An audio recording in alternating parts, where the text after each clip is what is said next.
Hola, hola, sí, sí. Buenas tardes. Bienvenidos, hijos del rock and roll.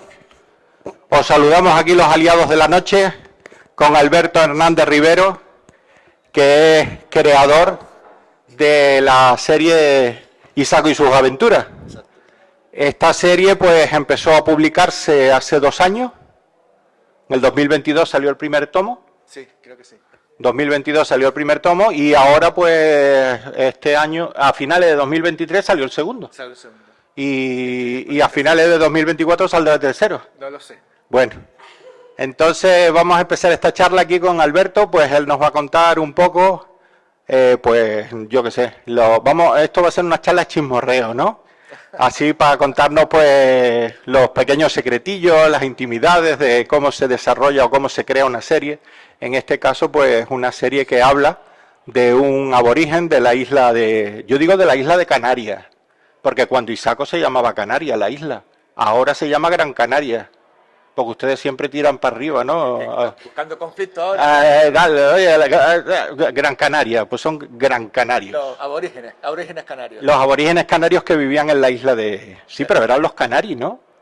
Los de Gran Canaria eran los canaris. No lo sé. Los guanches de Tenerife, los canaris de Gran Canaria, los Benaguarita, majos de Fuerteventura y Lanzarote, Bimbache es el Hierro, Benaguarita, había de todo.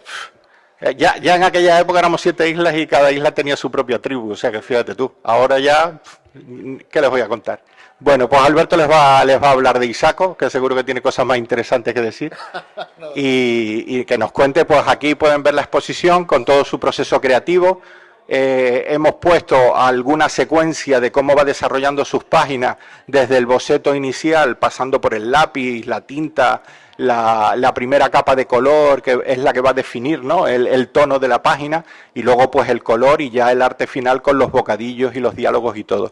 Hay varias secuencias de ese tipo que pueden ver en la exposición, y luego pues aparte todo lo que está enmarcado son originales que el propio Alberto nos ha cedido para esta exposición. Entonces, bueno, te paso la palabra y empiezas tú a hablar. ¿Hacerme alguna pregunta? Yo te voy a cortar y te voy a preguntar, y luego todos ustedes también están invitados a hacerle las preguntas que quieran a Alberto sobre todo. Hoy está él dispuesto aquí a hablar de todo, o sea que pregunten lo que quieran. Sí, córtenme si tienen alguna pregunta, algo que contarme y tal, o si tienen alguna duda o no he dado con la palabra certera para explicar algo, me lo dicen, y lo importante es que haya una comunicación y haya una especie de coloquio. Y sobre todo si es como dice Patricio y quieren que yo les explique más o menos cómo es la tesitura esta de manejar una obra y de alguna forma domar la frustración que implica el trabajar en este tipo de productos creativos y que esperes cobrar o no, que tengas que hablar con un editor y todo este tipo de cuestiones. Bien, como dijo Patri, muchos de los bocetos que están ahí no son los bocetos finales, pero son bocetos que hago yo, porque todavía yo tengo una edad y me gusta todavía trabajar con lápices de colores y tal, aunque después yo eso lo corrija completamente con el material digital, con la tableta digital y con el Clip Studio Paint, ¿no? Entonces pasa la siguiente, este soy yo. Enfadado. Cuando hay niños les digo que es que me di con la mesilla de noche en el meñique. Y cuando hay personas como nosotros digo que estoy preparando los papeles de Hacienda. Entonces, bueno, yo llevo trabajando en la ilustración, en el campo de la ilustración. He trabajado para hacer storyboard para largometrajes, he trabajado en animación, he trabajado en ilustración publicitaria, etcétera. Pero más centrados en el cómic, empecé hace bastante tiempo, 25, 30 años aproximadamente, y en aquel momento no podía vivir de ello. Era una persona que me dedicaba al tebeo, me encantaba dibujar y contar historias, que es, digamos, mi pasión, pero todavía no cobraba de ello. Este quizás fue el primer trabajo, que fue un encargo, que elaboré junto con el historiador y doctor en literatura española, Antonio Becerra Bolaños, ¿no? La Casa Museo Benito Pérez Galdós nos encargó un relato, un gráfico de la obra del actor y de su persona, y como era prácticamente inabarcable una biografía de él, pues nos centramos en un año, que en el año 1892, porque es cuando Benito Pérez Galdós publica Tristana como novela y saca a la obra de teatro, ¿cómo se dice esto? Se presenta La loca de la casa como una obra de teatro al mismo tiempo. Y en realidad habla de la misma mujer, pero completamente distintas. Una mujer sumisa, sometida, y una mujer con carácter que se impone ante el poder dominante. Y entonces, más o menos, aquí pueden ver el grafismo que utilicé. Este era uno, lo coloqué porque es uno de los principio de cuando yo empecé a trabajar con pinceles digitales. Aquí pueden ver, yo casi siempre estructuro la página de forma muy sencilla, con unos bocetos muy, muy claros, casi con manchas y líneas, y después más adelante lo voy publicando todo, voy pasándola limpio y lo convierto en esto. Entonces yo empecé a hacer mis primeras pruebas con pinceles y no funcionaban, y aquí está el amigo Bruno Lanzarote, que fue la persona que me prestó los pinceles digitales para empezar a trabajar. Y entonces lo que queríamos reflejar era esa situación de sumisión, de oscuridad, esa época un poco tenebrosa, sobre todo para el personaje de Tristana, ¿no? Puedes pasar la siguiente. Yo voy a hacer aquí un paréntesis porque tenemos aquí a Bruno Lanzarote y a lo mejor algunos de los que están ahora aquí. Él es el autor de toda esta otra exposición que tenemos en esta pared, que es la de los dragones de San Borondón. Y bueno, y él también estuvo esta mañana, que estuvo presentando su segundo tomo, que lo trajo aquí a Tenerife directamente de la imprenta. Ahora paso a la diapositiva. Bueno, sí, sí. Bueno, como digo, esto fue un encargo de la Casa Benito Pérez Galdós, y fue muy interesante porque fue la primera vez que colaboré con este profesor de literatura. Y básicamente la reunión de guión se resumía en: vamos a tomarnos un café y a desayunar, y me explicas lo que quieres que cuente y yo te voy a demostrar cómo lo podemos contar. Entonces, en un boceto muy somero, con una libreta, un blog normal, les explicaba la situación y acercábamos posturas, ¿no?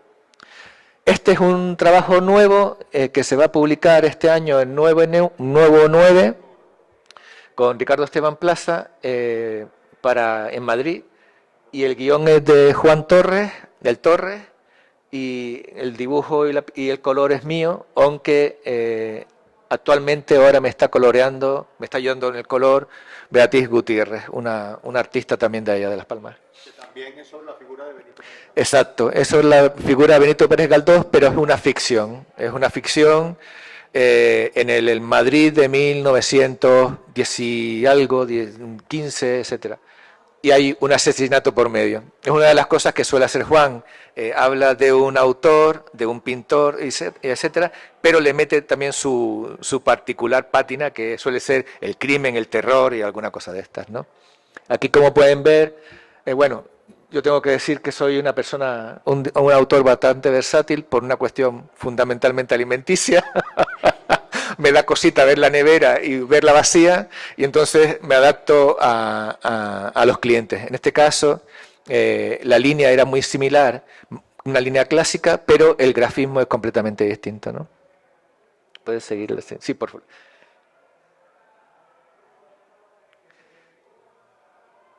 También hago este tipo de trabajos. Esto es para Bribones. Esto es una cosa que se publicó en Estados Unidos en la editorial Amigo Comics, de también nuestro amigo Juan Torres. Y esto era un print que me pidió, y es la portada de un álbum que se supone que íbamos a sacar. Lo que pasa con esta gente que tiene tanto talento y tanta creatividad es que tiene como 150 calderos al fuego. Y entre series de televisión que él guionizaba, Ministerio del Tiempo, más los trabajos que ha hecho con el Rubius, de Hero, no, ¿cómo se llamaba? ¿Hero? El tal.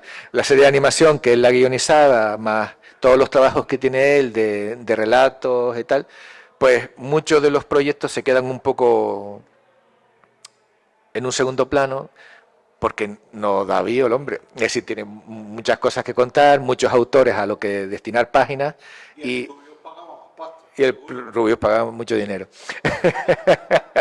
Entonces, no, él no, Movistar creo que era, Movistar. Entonces, claro, ante esta situación, pues yo sé quedarme en un segundo plano y lo que hago es que le mando páginas terminadas. ¿Cómo se llama? Como se dice aquí, lo voy engoando. Lo voy engoando, le mando páginas y me dice, Alberto, esto no sé cuánto, ¿la puedo publicar en Facebook? No, porque es una cosa que te supone que vamos a sacar en breve. No puedes hacer eso. No, y por otro lado, Ricardo Esteban Plaza, ¿cómo vas, Alberto? Dice, tengo 26 páginas de guión, ¿cómo quieres que vaya? Acojonado. Dice, no, me caché en la mar, tengo que hablar con Juan, no sé qué. Tal. Al final siempre es intentar acercarnos lo máximo posible para llegar a acuerdos y que las páginas vayan saliendo bien, ¿no? Entonces decidí que, que las páginas iba a tomarme el tiempo que me tomaran, pero iba a sacar páginas en las que yo me sintiera bastante orgulloso, ¿no?, del material. Entonces así como los pescadores, ¿no? Sí, sí. Primero tiras el pan... ¿Voy engoando? Sí, sí, pero con él es así. Y con otro guionista con el que trabajé, Francisco Pérez Navarro, también es así. FP le llamaban, ¿no? El de Super López, sí. Eres igual. Si tienes que estar un poco detrás de ellos. FP. Exacto, claro, para mí era el Pérez. Sí, para mí era el Pérez. Entonces le decía, Chacho, tío, a ver si me mandas unas páginas, un guión. Sí, ya está. Yo te las envío. Y tenías que esperar, y tenía la fecha de entrega, esa fecha de entrega se acerca, y ya tú ahí... Bueno, ¿qué vamos a contarles? Son cosas del trabajo. A ver, pasa a la siguiente, por favor.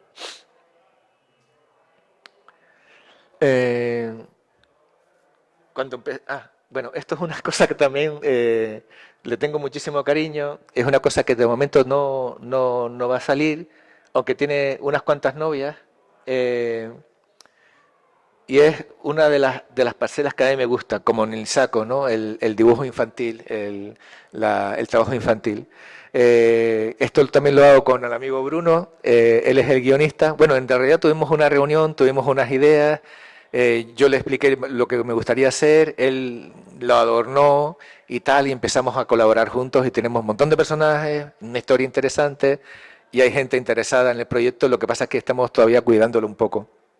Va de eso, de un mundo de comida rápida, donde ahí está la zona china, la zona italiana, la zona rusa y otro tipo de tal. Y hay un personaje, ahora lo puedes pasar, que se llama Lord Nacho, que quiere apoderarse del mundo, ¿no?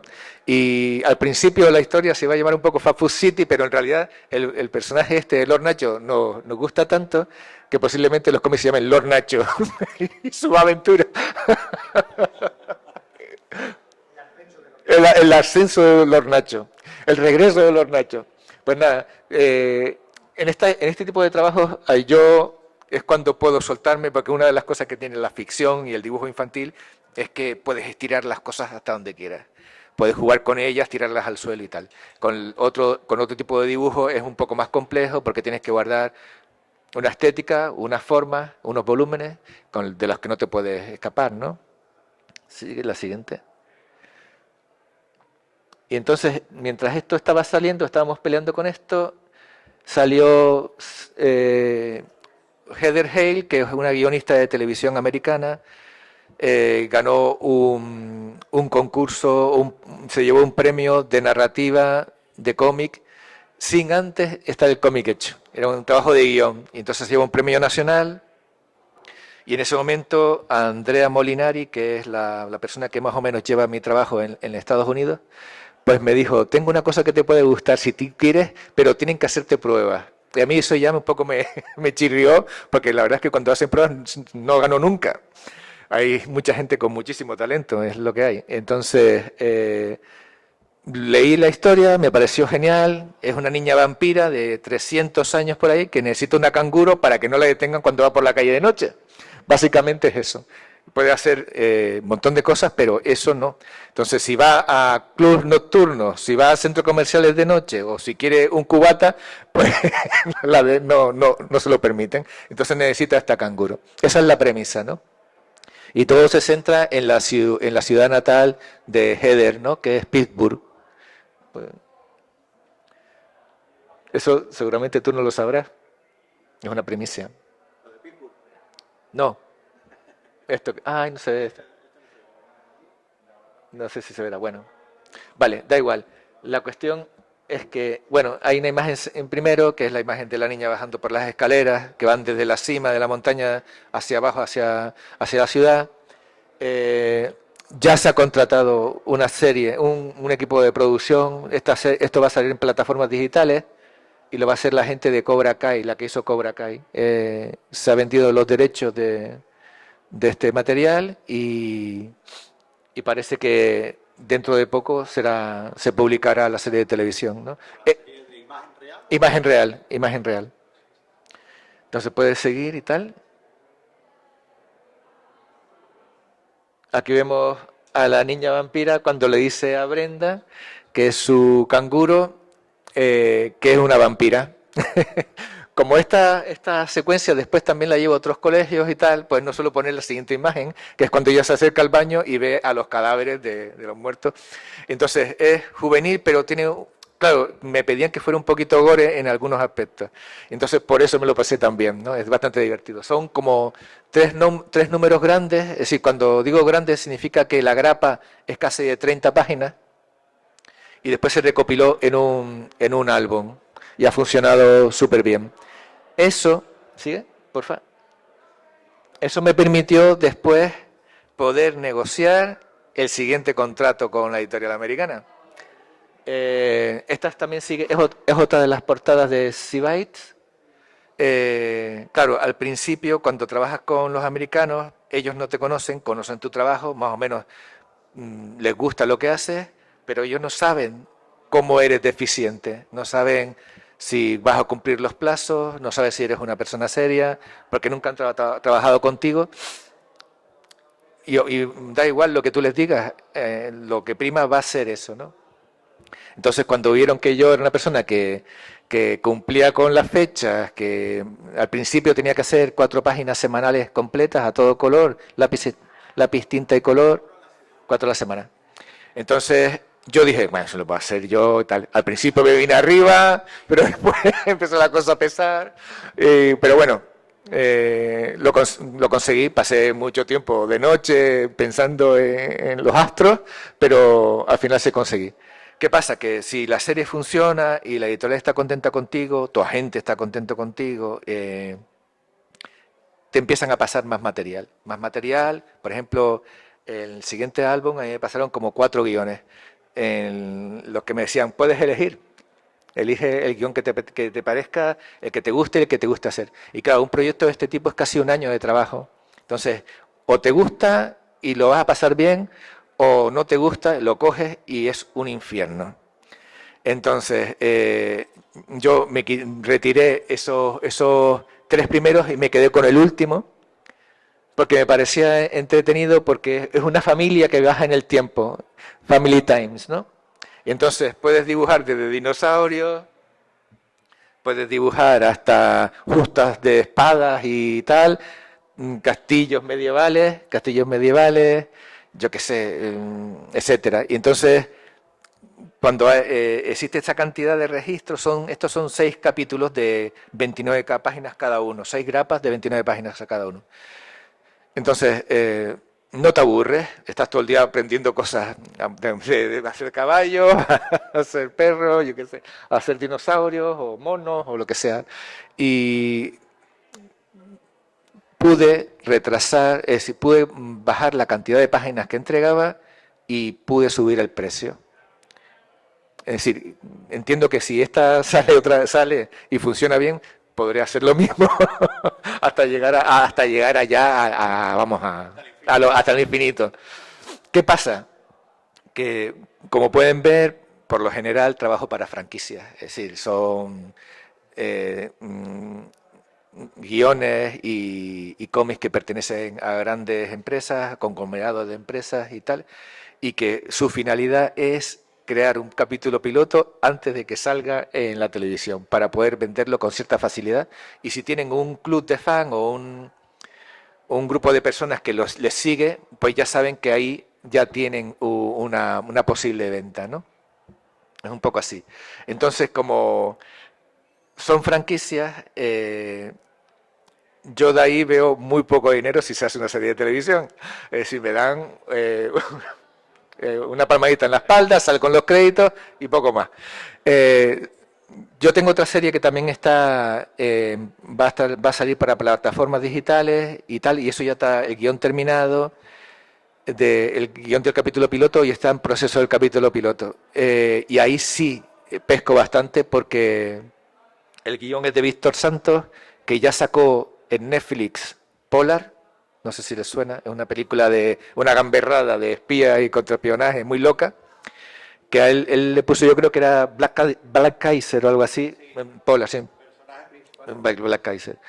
Pues entonces yo hice el guión de Ezekiel Him Zombie Hunter, que es este que está aquí, misteriosamente apareció, hablando de él como Beetlejuice, apareció de repente. Pues este cómic también se publicó en Estados Unidos y funcionó súper bien. Y después se publicó en Italia con Leviathan Lab, ¿no? Y también funcionó muy bien. Entonces nos pidieron que, en realidad no es que no te compran los derechos, es la exclusividad para mover el material.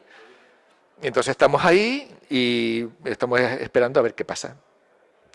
Salvo entonces, Ezequiel, el resto son trabajos que hago para franquicias. Entonces yo tenía la necesidad de trabajar en algo mucho más particular, mucho más mío. Y entonces encontré la posibilidad de trabajar en Isaco. Y Isaco la idea surge de una reunión que tengo con el director de la Fortaleza del director del Museo de la Fortaleza de Santa Lucía de Tirajana, que me dice, él tiene el museo de sitio allí, es el director del yacimiento y tal, y me pidió que hiciéramos algo juntos para de alguna forma hacer que la gente se acercara allí. Y yo le dije, tengo el vehículo perfecto para eso. Le dije, podemos hacer un cómic infantil. Y él el cómic no le gustaba por una cuestión. Y él me decía, no, tío, cómic no, tío, porque eso no puede ser, al final hay un montón de cosas que están tal, todo chungo, si no son guerreros peleándose. Y digo, no, no, no. Entonces, claro, yo entendí lo que él me decía. El relato que de alguna forma se habla de nuestro pasado, de nuestro pasado histórico, es bastante triste, es gris. Son gente pasándolo mal, sufriendo, apesadumbrada, en un mundo hostil, sometidos, o directamente son espartanos hipertrofiados, canarios, por supuesto, dando mandobles y de batalla en batalla, ¿no? Claro, todo se centra en la época de la conquista o un poquito más tarde. A mí ese tema me interesa como lector, pero como dibujante, nada.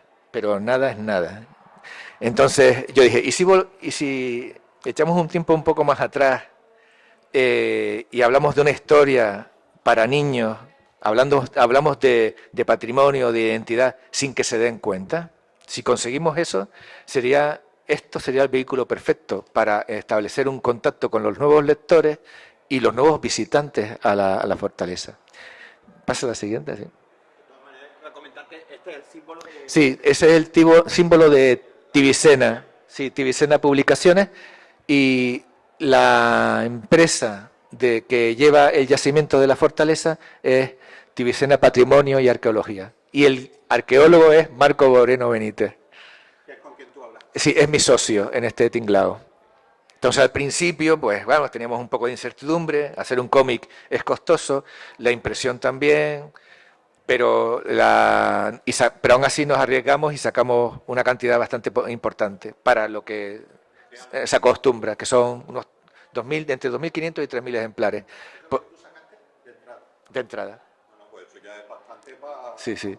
No, y se ha vendido todo, ha funcionado súper bien y ya estamos en una segunda edición.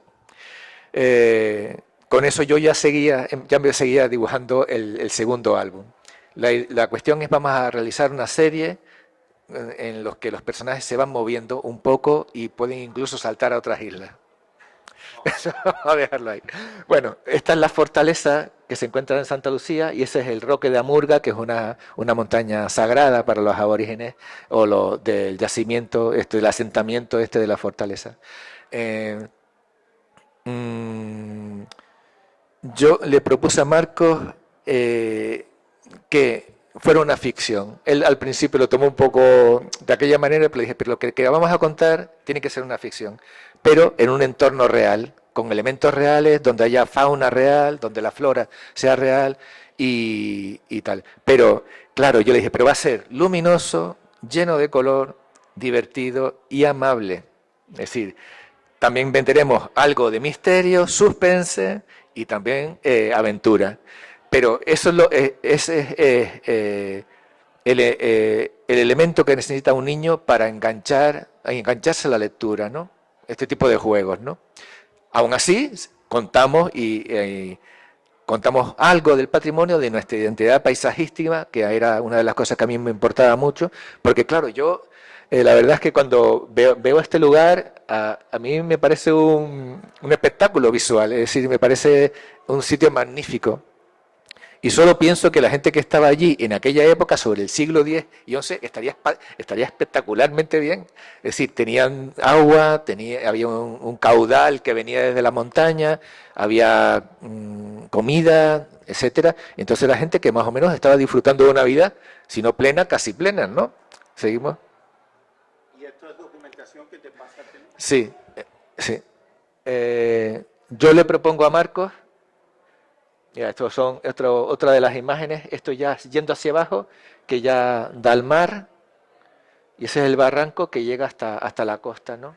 Es un lugar espectacular, parece que King Kong puede salir de cualquier lado. Y este es el museo de la fortaleza está allí, exacto, y este es el museo, que no es un museo muy grande, pero todo lo que hay en el museo son cosas que se han encontrado en la fortaleza, exacto. Sí, que a ver. Entonces, cuando yo me planteo esto, también tengo que decir una cosa, y es que Marcos se fió de mí completamente, cosa que no sé si habla muy bien de mí o muy bien de él, o todo lo contrario. Entonces, yo le conté mi película, le dije, mira, yo quiero hacer esto, quiero que es una historia, tiene que ser dentro de una cueva, el primer número. Quiero que sea bonito, pero que haya suspense, que haya un personaje que sea un poco particular y tal, no sé cuántos. Me dijo a todo que sí, sin ver un dibujo, pero sin ver nada, cosa que me inquietó. Pero entonces me puse a trabajar con el personaje, empecé a jugar con él y estuve en el proceso de estructura, que es uno de los más que me gusta a mí, pero es posiblemente el que más tiempo tienes que dedicarle, porque es donde te haces con el personaje, para después moverlo con facilidad. Entonces empecé a crear los bocetos de cómo sería, enfadado, triste, no sé cuánto, melancólico y todo el tinglado. Sigue la siguiente, por favor. Cuando ya paso este elemento, empiezo ya un poco a jugar más con el personaje. Intento involucrarlo en el grafismo que creo que va a funcionar con la historia. Y entonces empiezo a meter animales. Marco me dijo, los perros no eran pastores así grandes, eran perros chiquititos como lobitos herreños y cosas así. Aún así yo me salté un poco de eso a la torera, me tomé una licencia y puse a mis perros, ¿no? Yo tengo los perros y los metí allí. Aquí está otro de los personajes, aquí podemos ver cómo sigo jugando con el personaje, intento adaptarme perfectamente a él y poder trabajarlo de memoria y poder moverlo, que es lo que necesito para expresar lo que quiero expresar para intentar llegar a la emoción del lector, ¿no? A fin de cuentas esto es como es como si trazamos una estrategia para enganchar al lector, para que el lector se quede y llevarlo hasta donde uno quiere, dosificar la información que se le da hasta que nosotros queramos que se sepa lo que se tiene que saber, ¿no? Eso es contar historias, vamos. Una anécdota de lo que hace Alberto es que muchos de los personajes que aparecen en Isaco están basados en personas reales. Sí, sí, sí. Porque yo creo que Tana lo sacaste de... Sí. No, él no quiere que se sepa. Entonces... Es que es un chico de Gran Canaria que Alberto me lo presentó, que también es dibujante, y que yo siempre lo veía, ¿te acuerdas? Y yo le dije, que tú te deberías salir en una película de guanche, haciendo ahí el guanche fuerte. Y al principio no habían peticiones, porque nadie sabía más o menos cómo iba a eso. Es decir, está el locazo haciendo un cómic. Cuando empezaron a ver las páginas, ya todo el mundo quería que sacara a sus hijos, a sus tíos. Digo, tío, ahí no se puede meter. Sí, sí. Te traían las fotos. Sí, me traían fotos. Y bueno, ya llegamos al personaje donde ya lo defino el grafismo que creo que puede encajar perfectamente en la historia que quiero contar, el color, la estructura del personaje, pero claro, entiendo que esto también pasa en la animación, cuando uno crea un personaje y tiene que crear 20 más, todos ellos se tienen que diferenciar unos de otros, incluso a oscuras, incluso a la sombra, y aunque se vea un poco del pelo, el lector tiene que saber quién es la persona que está hablando. Entonces hay que crearlos distintos, muy separados, que la ropa sea completamente distinta, que no sea igual que la otra, para no distraer al lector, para que el lector inmediatamente, con un golpe de vista, sepa lo que está haciendo. Y al final, como el tebeo, y es una de las cosas que me apasiona realmente de esta disciplina, es una historia deconstruida, es decir, yo creo una serie de puzzles en una página, en una serie de imágenes que intento que tengan una conexión que lleve al lector desde la A a la B. El lector es el que rellena esos espacios entre las viñetas, ¿no? Esos espacios en blanco, el lector es el que le pone el tempo, la velocidad, la intención a todo, ¿no? Entonces es tan importante porque hay una conexión entre el lector con lo que tú haces, ¿no? Eso lo llaman los eruditos, estos académicos del cómic, espacio intersticial. ¿Ah, sí? Pues mira, no hubiese salido, a decirlo. Complicado, intersticial. Intersticial. ¿Tú sabías eso? Bueno, aquí ya es cuando ya me he hecho con el personaje, me he hecho con el color, me he hecho con el entorno, ya sé el grafismo que voy a utilizar para la flora, para la fauna, para tal, la sombra que quiero administrar y la textura del color. Ya ahí ya tengo claro lo que voy a hacer. Entonces, el proceso ese de un mes a lo mejor estudiando todo ese material ya tiene una recompensa. Ya puedo ir directamente al papel a trabajar, ¿no? A ver, pasa lo siguiente. Ese es el logo, como puedes ver, el logo de Activision de Publicaciones. Está ahí en el centro de la... Sí, sí. Este es otro de los personajes, es un personaje importante porque es la abuela de Isako, ¿no? Lo mismo, ¿no? Estudio el personaje, lo muevo, veo... Claro, por supuesto, este es el trabajo final del estudio. Hay un montón de dibujos que tengo que no llegan a un buen puerto. Ahí se puede ver incluso algunos de cómo trabajo para llegar al último dibujo. Suelo hacer muchos dibujos porque a veces no me funcionan, a veces no veo claro cómo debería, no veo que funcione así, pero tengo más o menos la estructura clara en la cabeza, entonces me cuesta a veces llegar hasta ahí, pero cuando llega es una cosa súper divertida. Pero luego también incluso tiene trabajo finalizado, sí, que luego tú desechas, ¿no? Que tú, al principio iba a ser el abuelo, la abuela iba a ser el abuelo. Sí. Y aquí lo tienes finalizado. Sí. Pero luego tú lo repensaste y la convertiste. Sí, el abuelo no funcionaba. Funcionaba una abuela. Hay más personajes importantes, masculinos, que pueden tener peso en la historia, pero era importante que fuese una abuela. Lo vi claro, Marco y yo lo vimos claro, dijimos, aquí funciona una abuela. Y la abuela salió rápidamente. Con el abuelo me costó bastante, pero con la abuela salió muy pronto. A veces pasa que cuando ya estás metido en el proyecto y estás elaborando ya bocetos, de repente te dicen, oye, hay que hacer con tal, y de repente te sale del primer borrador. Misterios de la creación. Y aquí podemos ver ya el personaje ya coloreado. Se supone que la abuela tiene que ser un espíritu así jovial, simpática, buena gente y muy chicharachera. Entonces había que ajustar todo eso en una pieza, ¿no? Pasa a la siguiente, por favor.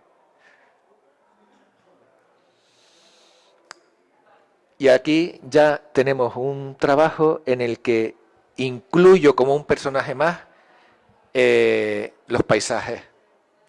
Es decir, ya los paisajes no son algo lejano. A veces pasa, ¿no?, que uno empieza a dibujar y ves que el dibujo de los personajes es una cosa y el paisaje es otra completamente distinta. Parece que el paisaje lo ha hecho otra persona. Entonces yo intento cuidar mucho eso porque, claro, tiene que ser la misma cosa, no puede ser distinta. La gente tiene que ver un paisaje hecho para Isako y decir, esto es de Isako, ¿entiendes? Y eso para mí es muy importante. No te saca de la lectura. A ver si se ve bien. Y aquí tenemos la portada. Esta es la del segundo. La del segundo volumen, que se llama Se me fue el Baifo. Sí, tenía, como digo, tres formas de explicarlo. Es decir, una literal, había un Baifo y se fue. La otra que es la abreviatura, es decir, digamos el modismo se te fue, no, se me olvidó. Y la tercera es porque 1000 de estos ejemplares se mandaron a la península para ver qué tal funcionaba, para ver si enganchaban y tal. Y era para que la gente dijera, se me fue el Baifo, y nosotros ahí haciendo los interesantes, ¿en serio? Y así, no, el Baifo significa tontadas, vamos. Pero sí, en la península ha funcionado, pero no como nosotros esperábamos. Pero aquí sigue estando bien. ¿Qué pasa? Para este segundo volumen, Marcos me marcó muchos deberes.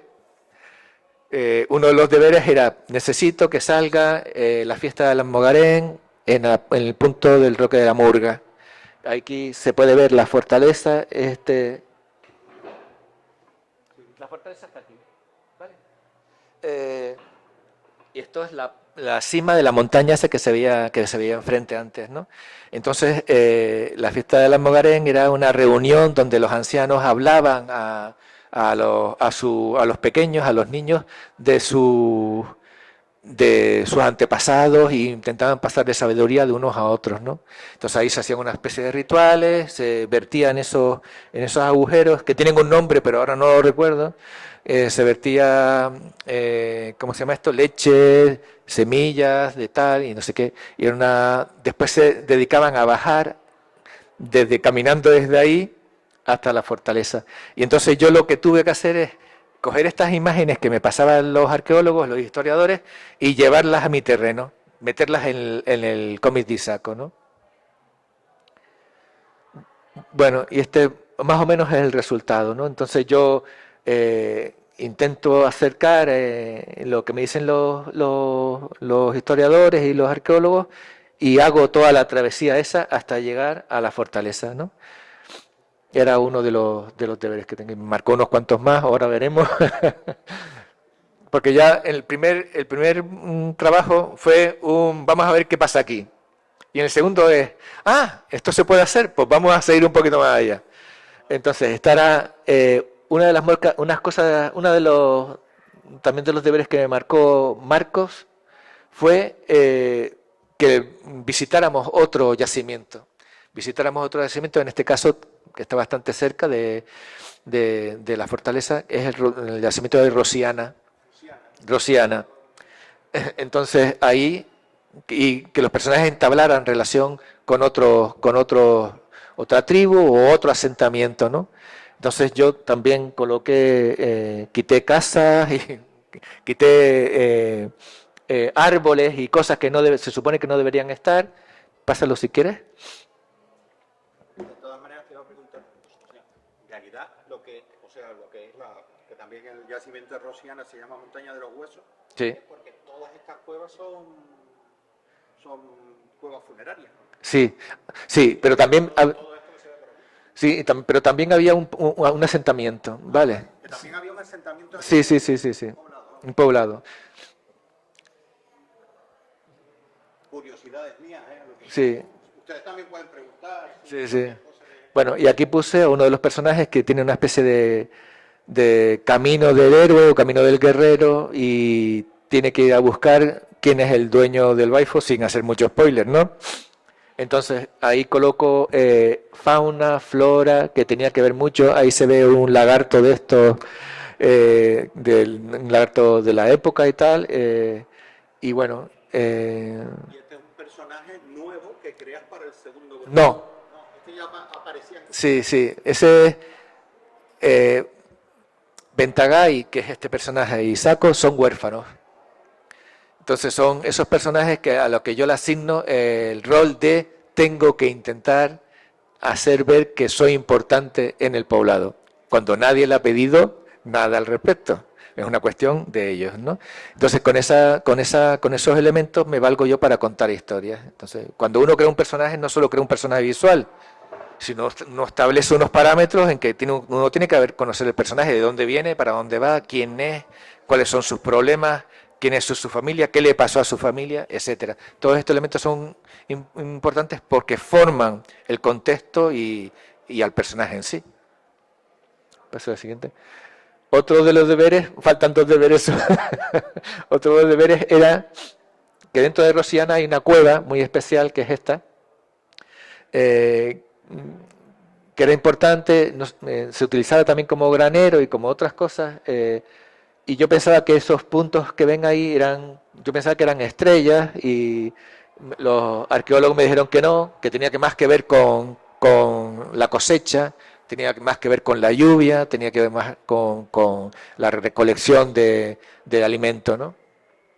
Entonces él quería que saliera esta cueva, que no es muy alta, es una cueva no muy alta, y entonces yo introduje ahí a este personaje que es otro de los personajes importantes de la otra tribu, ¿no? Con su propio perro, etcétera, y otros personajes más.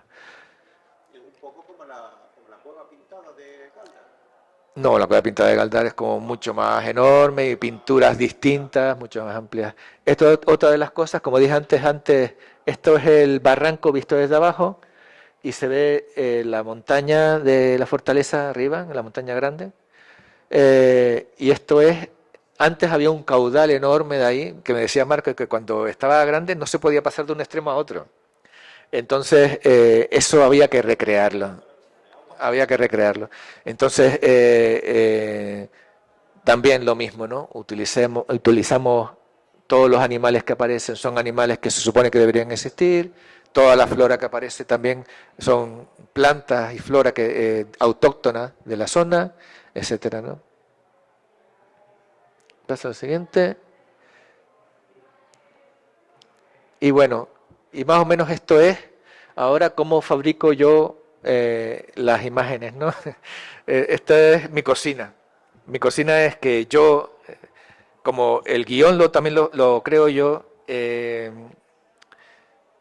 y tengo la idea muy clara en la cabeza de lo que quiero contar, no necesito escribir un guión, no necesito hacer descripciones ni crear textos para hablar del tema, sino utilizo una libreta de cuadros y tal, y en un boceto muy sencillo, muy somero, estructuro la página, lo que quiero contar, las viñetas cómo deberían estar, y pongo un diálogo aproximado, que eso no significa que sea el definitivo, pero aproximado de lo que se supone que deberían decir, ¿no?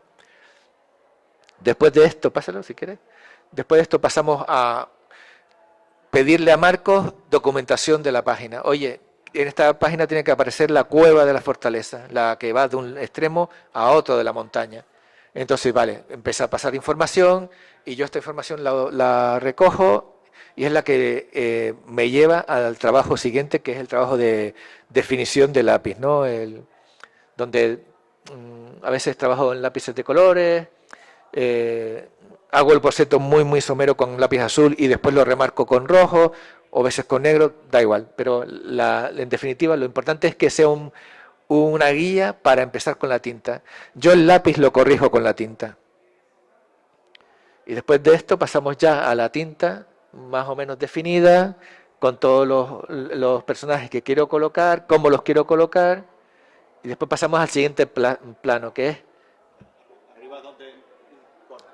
sí, donde incorporo la cueva es en la parte superior. Y aquí ahora meto las sombras, con eso indico dónde está la luz, y en este caso es de noche, pero la quiero proyectar hacia arriba para que todo caiga hacia abajo, porque es una página un poco trágica o triste, o estoy buscando un poco de ese tipo de atmósfera, una atmósfera un poco de recogimiento, etcétera. Por eso las sombras aprovechan Sí, la doy en ese tono porque sé que es de noche. Cuando esta capa... Sí, que me sirve para la página. Este tono es un poquito transparente para que después yo cuando meta el color directamente ya funciona. ¿Qué pasa? Que después meto los efectos, que en este caso sería la lluvia, etcétera, y después viene Juan Torres y coloca los bocadillos y los textos en los bocadillos, en los globos, ¿no? Y este, digamos, sería el trabajo final. Este es el trabajo... Sí, él hace la rotulación, yo le paso los textos de los diálogos, él los rotula y los coloca. Y yo me fío bastante de su criterio, es un tío bastante profesional y es un tío que conoce muchísimo más que yo el cómic y la rotulación es una cosa que siempre se deja a un lado y es súper importante porque muchas veces una rotulación mal elegida, mal colocada, retrasa la comprensión lectora y eso hace que no funcione. Mira, pasamos ya a una de las páginas, sí, vamos a enseñar esta que ya una página de las más complicadas porque tengo que hablar en el mismo momento de dos situaciones distintas, donde un niño lanza una piedra y al mismo tiempo el otro sale corriendo, ¿no? Entonces, una página compleja, un reto que me propuse yo a mí mismo, y como pueden ver, igual, hago una especie de estructura, después la coloco el lápiz cuando la tengo más o menos definida, se la enseño a Marcos para que me diga si tengo que corregir alguna cosa. Fíjate, anteriormente, dale para atrás si puedes. Para que vean cómo corrijo yo. Aquí ya había puesto el bocadillo, iba ya la onomatopeya del taponazo, pero vi que no funcionaba ahí. Es decir, como decía Manuel Vieira, a veces las cosas funcionan cuando no las dices. Entonces, es casi peor la mente del lector que tú. Entonces, al no ponerlo y ponerlo en la siguiente página, la sorpresa es muchísimo mayor y funciona mejor. Vale, que dejaste la onomatopeya para la siguiente página. Exacto. Pero no sale la onomatopeya del golpe, sino el ¡ay! Ahí vemos que el golpe es inminente y con eso ya funciona. Ay, qué lástima. De todas maneras, una cosa que iba a comentar.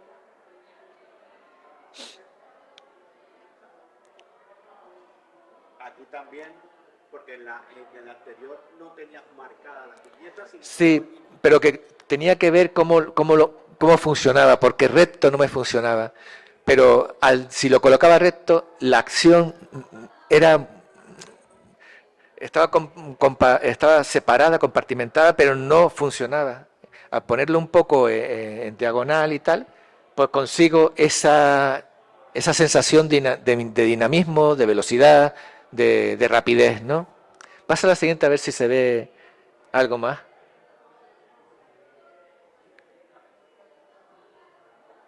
Hoy, pues no se ven más. Bueno, están ahí. Ah, mira, sí. Bueno, este sería el último paso ya, que está todo coloreado, todo entintado, todo con su sombra, y vemos las dos secuencias, las dos imágenes, el niño corriendo por un lado y la niña contando, porque cuando llega a 10 le lanza la piedra. Aquí utilizamos me pidió Marcos que pusiera los nombres, en aborigen, los números. Ellos conocían del 1 al 10, entonces vamos a meterlo y así ponemos alguna reseña en el glosario y tal para que la gente sepa cómo se decía eso, ¿no? Bueno, y más o menos esto es más o menos todo. Hay más secuencias, pero son un poco ahondar en lo mismo, ¿no? Hay cosas que funcionan, por ejemplo, aquí se ven, antes eran 3 viñetas, me di cuenta que se conseguía lo mismo teniendo 2. ¿Sabes? Esa viñeta vacía de negro, ese espacio donde el perro se acerca, con las 2 viñetas ya está contada, no necesito una tercera. Entonces es administrar información y hacer que el lector camine contigo.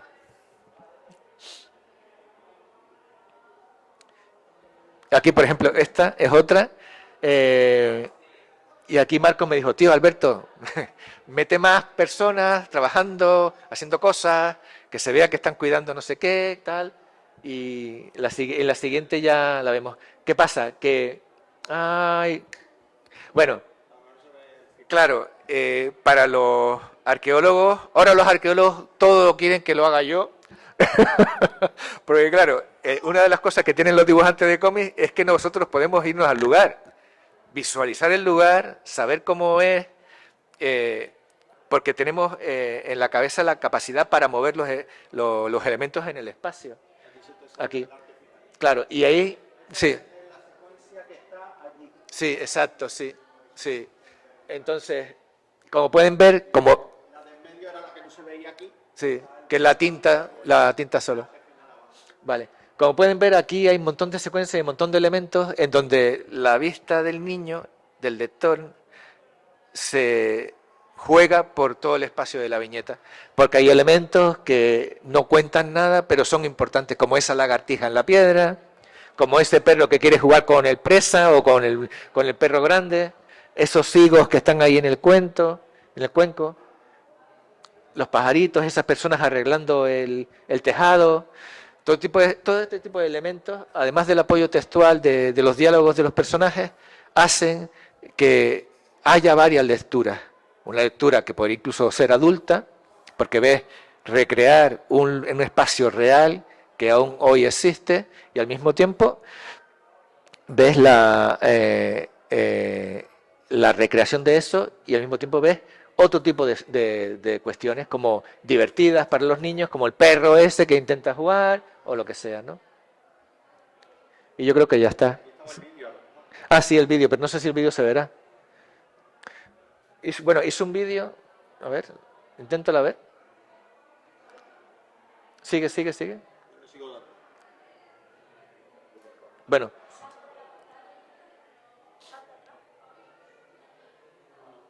vale.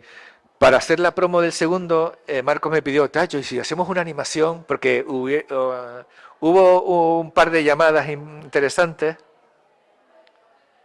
Tienes que ir más abajo, porque estas son las que tienen Vale, sí. De personas productoras que querían hacer una serie de dibujos animados de Isaac. Por supuesto, aquí hay gente que sabe más que yo de eso, y eso es dinero, bastante dinero, y no podíamos hacer, es ese. Sí se ve, ¿eh? Y esto lo hice yo con una amiga. Yo ideé todos los dibujos, es una animación muy simple, muy sencilla, pero lo que queríamos es que se viese todo el tinglado. Esto nos sirvió de promo para TikTok, Instagram y cosas así. Después venía esta cortada, porque esta parte no me interesaba a mí. A mí solo me interesaba la animación que yo hacía. Entonces, con Herbie Khan, que es como se llama la chica, con Herbie Khan, que es como se llama ella, pues yo hice, como digo, todos los dibujos, las sombras aparte y tal, y ella después lo montó. Ella trabaja para Irlanda, está en Irlanda ahora y en Corea, se va a Corea a hacer animación y no tardamos demasiado en hacerlo. Y la música me la pasó, bueno, la música, me la pasó un amigo que se llama Ignacio Bonilla, que es amigo íntimo. Y, y bueno, este es el resultado del trabajo. La promo funcionó, eh, hubo mucha gente que estaba interesada en el producto. Eh, ¿Qué pasa? Que hacer un dibujo animado. Sí, sí, ahora saltó, sí. Hacer un proyecto de este tipo con el grafismo que yo utilizo en los cómics es muy, muy complicado. Es muy complicado. Llevaría muchísimo tiempo. Entonces, se tendría que reducir eso para reducir la calidad a lo mejor para llegar a eso. Pero yo, como no, en aquel momento no tenía posibilidad de hacerlo, pues lo hicimos y funcionó muy bien. Y yo creo que hasta aquí, más o menos, ¿Quiere hacer alguna pregunta o quiere interesarse por algún tema más de lo que ha contado Alberto? Mira. Después de ver todo lo que has hecho para llegar al punto de ahora que parece un poco como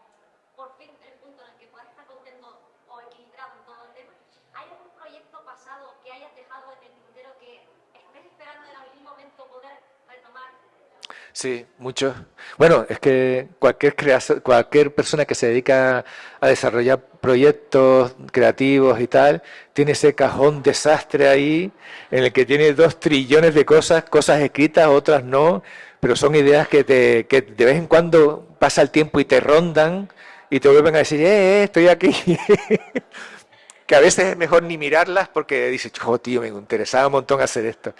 Eh, y proyectos después de otras personas que, que me gustaría hacer, que he empezado a hacer, pero por unas cuestiones u otras he tenido que pararlas. Por ejemplo, con Juan y con Bruno, con Juan Torres. Juan Torres quería que hiciera una versión de el cómic de Conan el Bárbaro, el Belit, la reina pálida de la Costa Negra. Se iba a llamar La Reina Pálida. Y lo cogí con muchísimas ganas y tal, pero ahí fue cuando me llamó para decirme, oye Alberto, necesito que me eches una mano, porque una de las cosas que no dije es que el cómic de Galdós y la ceguera lo estaba antes haciendo un dibujante, que fue el que hizo el primero, que es Galdós y la miseria, Alberto Belmonte, pero tuvo un problema familiar de salud y no sé qué, y lo dejó. Y entonces, como yo ya venía de tener documentación de Benito Pérez Galdós de la época del Madrid de 1900, pues yo tenía mucho trabajo ya recorrido. Entonces me dijo, mira, pero hay que cambiarle un poco el estilo. ¿Qué pasa? Que ahora le ha gustado tanto el estilo que ahora quiere hacer una especie de resumen de lo anterior, con lo que el cómic que eran 100 páginas ahora se va a poner 150. Entonces, vamos a ver.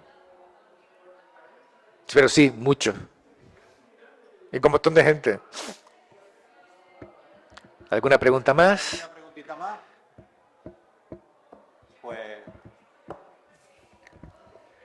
como ya se van acercando las 7 y a las 7:30 tenemos la siguiente charla, debate, entrevista, interrogatorio que va a ser con Ero Pinku, que la tenemos aquí, pues nada, agradecerle la asistencia y pedirles un aplauso aquí para Alberto, que yo creo que se lo ha ganado después de